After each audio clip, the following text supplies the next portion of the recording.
लोकसभा चुनाव को लेकर कांग्रेस ने मोर्चाबंदी शुरू कर दी है और यह मोर्चाबंदी शुरू हुई है गुजरात से। अब गुजरात का राजनीतिक महत्व कितना है, यह हमें आप सबको बताने की जरूरत नहीं है। गुजरात वो राज्य है जहां से देश के प्रधानमंत्री नरेंद्र मोदी आते हैं। गुजरात वो राज्य है जहां से देश के गृह मंत्री और भारतीय जनता पार्टी की राजनीति के रणनीतिकार चाणक्य के तौर पर चर्चित विख्यात अमित शाह आते हैं। गुजरात वो राज्य है जो पिछले 3 दशकों से भारतीय जनता पार्टी का अभेद्य किला बना हुआ है। कांग्रेस पार्टी चुनाव दर चुनाव मजबूत हो भी जाती है, सीटें ज्यादा जीत भी जाती है, लेकिन गुजरात से बीजेपी को उखाड़ना मुश्किल ही नहीं नामुमकिन होता जा रहा है। लेकिन कांग्रेस पार्टी लगातार गुजरात में खड़े होने की कोशिशें करती ही रहती है। 2017 में जब विधानसभा के चुनाव हुए गुजरात में, तो ऐसा लगा कि कांग्रेस की सरकार तो बन ही जाएगी और भारतीय जनता पार्टी सत्ता से बाहर चली ही जाएगी, पर ऐसा हो न सका।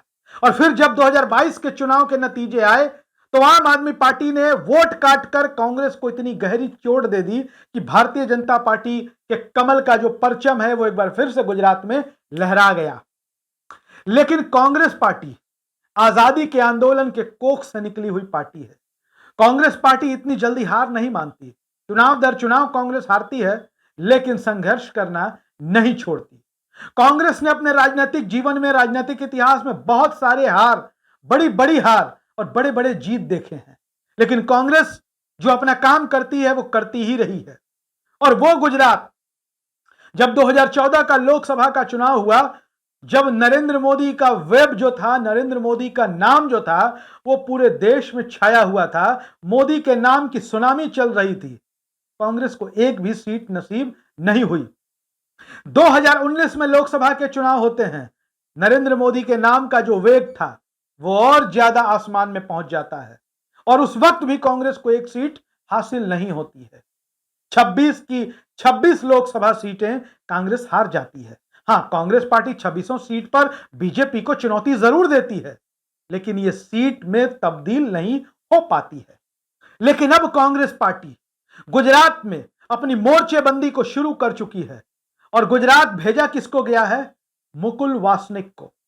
मुकुल वासनिक एक ऐसा नाम, एक ऐसा चेहरा जो कांग्रेस की विचारधारा में तपा हुआ है, जो कांग्रेस के संगठन से आगे बढ़ा है, कांग्रेस की रीति नीति, कांग्रेस की विचारधारा मुकुल वासनिक के ब्लड में है। जी हां, हम ऐसा इसलिए कह रहे हैं कि मुकुल वासनिक ने भी अपने राजनीतिक जीवन में तमाम उतार चढ़ाव देखे। वो चुनाव जीते, हारे, केंद्र में मंत्री रहे, लेकिन तमाम विपरीत परिस्थितियों के बावजूद वो कांग्रेस पार्टी में बने रहे। और अब मल्लिकार्जुन खड़गे ने मुकुल वासनिक को गुजरात भेजा है, गुजरात का इंचार्ज बनाया गया है, प्रभारी बनाया गया है। और जाते ही मुकुल वासनिक ने गुजरात के कांग्रेसियों में नया जोश फूंक दिया है। जब अहमदाबाद पहुंचते हैं मुकुल वासनिक, तो कांग्रेस पार्टी के युवा नेता, कार्यकर्ता बाइक रैली निकालकर उनका स्वागत करते हैं। मुकुल वासनिक के स्वागत में पूरा अहमदाबाद शहर को सजा दिया जाता है। वो अहमदाबाद शहर, वो गुजरात जो भारतीय जनता पार्टी का गढ़ है। और वहां जाते हैं मुकुल वासनिक और अपने पुराने रिश्ते की याद दिलाते हैं। मुकुल वासनिक कभी कांग्रेस पार्टी के छात्र संगठन एनएसयूआई के राष्ट्रीय अध्यक्ष रह चुके हैं। जी हां, भारतीय राष्ट्रीय छात्र संगठन के। और वो बताना नहीं भूलते कि एनएसयूआई के अध्यक्ष की हैसियत से वो कई बार गुजरात आ चुके हैं। उन्होंने गुजरात में बहुत काम किया है, वो संगठन के लोगों से जुड़े रहे हैं। गुजरात के कई लोगों को जो उस वक्त छात्र नेता थे, आज बड़े नेता हैं, वो व्यक्तिगत रूप से जानते हैं। उन्होंने कहा कि अब गुजरात में कांग्रेस नए सिरे से काम करेगी, रिजल्ट ओरिएंटेड। जी हां, जो अच्छा काम करेगा संगठन उनको आगे बढ़ाएगी, सबकी जवाबदेही तय होगी। और उन्होंने कहा कि गुजरात में कांग्रेस को नए सिरे से खड़ा किया जाएगा, संगठन का काम मॉनिटर किया जाएगा ऊपर से। जी हां, संगठन का काम गुजरात में कांग्रेस मॉनिटर करेगी, जवाबदेही तय होगी, बेहतर काम करने वालों को आगे बढ़ाया जाएगा। अब समझिए कि कांग्रेस पार्टी गुजरात में अच्छा कैसे कर सकती है। 2004 में जब लोकसभा के चुनाव हुए थे, उस वक्त भी माना जा रहा था कि चूंकि 2002 में मोदी मुख्यमंत्री बने थे, गुजरात दंगों का प्रभाव था, कांग्रेस की स्थिति बड़ी खराब होगी। लेकिन कांग्रेस एकजुट होकर चुनाव लड़ी तो 26 में से 12 सीटें कांग्रेस जीत गई। 12 या 13 सीटें कांग्रेस पार्टी गुजरात में जीत जाती है। और अब मुकुल वासनिक कह रहे हैं कि 2004 जैसा माहौल ही 24 में होगा और गुजरात में कांग्रेस 2004 जैसा रिजल्ट दोहराएगी, लोकसभा की सीटें हम जीतेंगे। अब समझिए कि कांग्रेस अच्छा कैसे कर सकती है।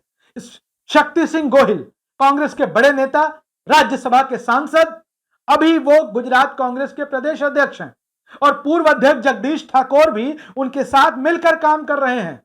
और कांग्रेस के जो पुराने नेता हैं वो भी साथ है, एकजुट हैं। और युवा नेताओं में अगर हम बात कर ले जिग्नेश मेवानी की, जो बड़ा नाम बड़ा चेहरा है, वो भी कांग्रेस पार्टी के लिए खूब मेहनत कर रहे हैं।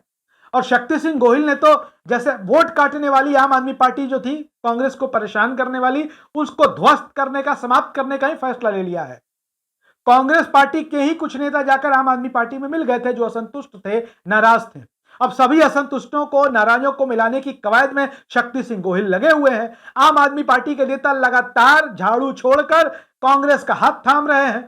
तो गुजरात में कांग्रेस एकजुट होकर चुनाव लड़ने की तैयारी में तो थी ही। एक बेहतरीन प्रभारी के तौर पर मुकुल वासनिक को कांग्रेस ने भेजा है गुजरात में, और मुकुल वासनिक जाहिर तौर पर रिजल्ट देने वाले नेताओं में गिने जाते हैं।